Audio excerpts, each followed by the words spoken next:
Collapse of European imperialism, post-World War II. After World War II, the world was in a changing state.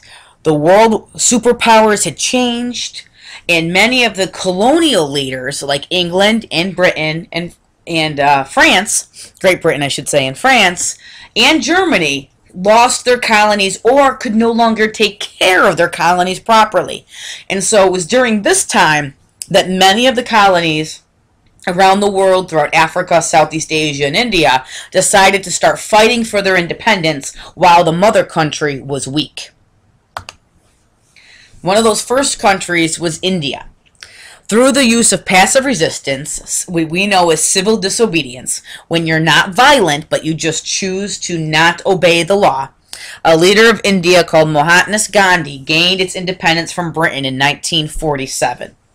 You remember Gandhi was a lawyer by trade. He was educated in Britain and he worked in South Africa to try to end apartheid there, which we're going to learn about later on in this lecture.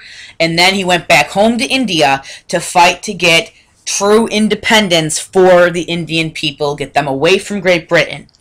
And he was able to finally get that through passive resistance, through civil disobedience, through things like the Salt March and fasting in 1947.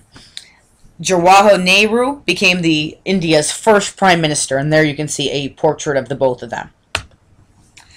In India, the majority of the people are Hindus, meaning they practice Hinduism. Now, Muslims are the minority, and they live, for the most part, primarily in the north. Due to fighting between the two religions, it was eventually decided that Pakistan and Bangladesh were created and they would be Muslim states. They're in the green here on the map. India would remain Hindu. I need you to understand that Gandhi did not want this. Gandhi believed in peace between all religions. He was a peaceful man. He did not believe in violence unless it really had to come to violence. But he said that it had to be a last resort. And he believed that Hindus and Muslims had a lot more in common than different.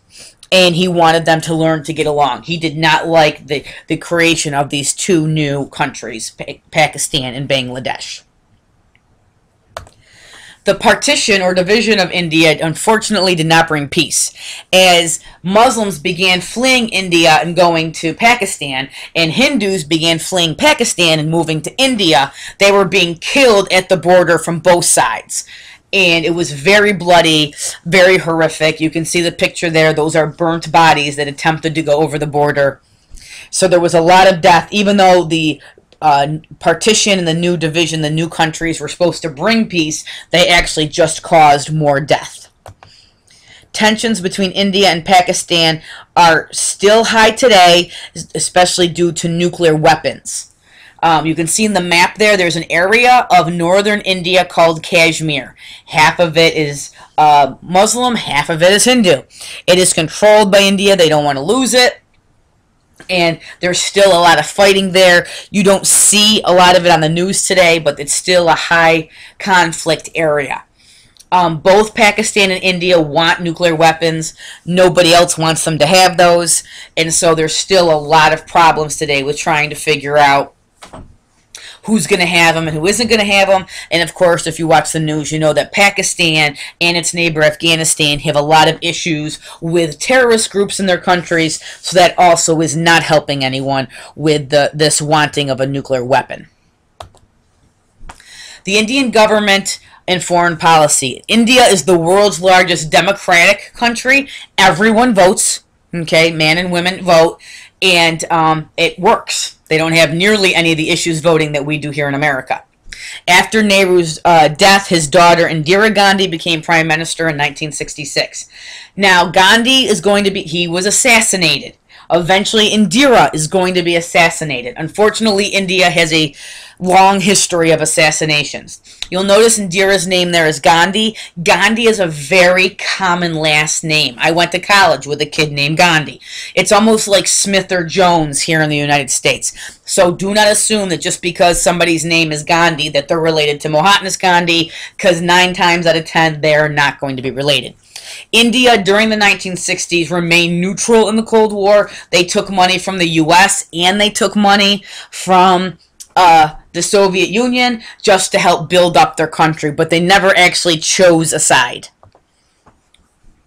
There's a lot of social change in India during the time of Mahatma Gandhi. He went against the caste system, which is part of Hinduism, where you have to, you're born on a certain level, you will die on a certain level, you cannot move up the system, you cannot try to better your life. Gandhi did not believe any of that. He wanted to help women, and especially the untouchables.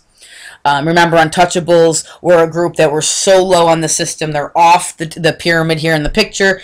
Those are the outcasts, the street sweepers, the latrine or bathroom cleaners. A lot of them had diseases because if your life was spent cleaning the streets and cleaning out the sewers, you would have a lot of bad diseases too. So it was a very rough life. The high cost of farm equipment and India's rapid population growth led to starvation and poverty, which still exists today. In India, there is a lot of argument over whether to allow women to get birth control, because according to their faith, you are not allowed to use birth control, and India has got one of the fastest growing populations in the world because of this. And unfortunately, many of the people, as you can see in this picture, live in filth and squalor and poverty. Now, India is getting better. They're getting more and more outside business. They're getting a lot more factories, telemarketing, a lot growing computer businesses. But unfortunately, it is helping a little bit, but there still is a very high amount of poverty. Now, Sikhism is a religion that kind of blends Islam and Hindu. The sixth wish is self-rule in the area of Punjab and the Golden Temple of Amritsar. And there you can see a picture of the Golden Temple. And there you can see a picture of a Sikh. A Sikh, S-I-K-H, is its own belief system. We have many of them here in upstate New York. And because they wear the turban, people assume that they are some sort of Arabic or a Muslim. But they are not. They are actually Indian. And they find themselves a big target of anti-Islamic feelings and being basically a lot of prejudice against them because people assume that they are something they are not because people don't understand what, their faith. Indira Gandhi sent troops in against the Sikhs, and eventually she was assassinated by her two Sikh bodyguards. There you can see a picture of her at her funeral.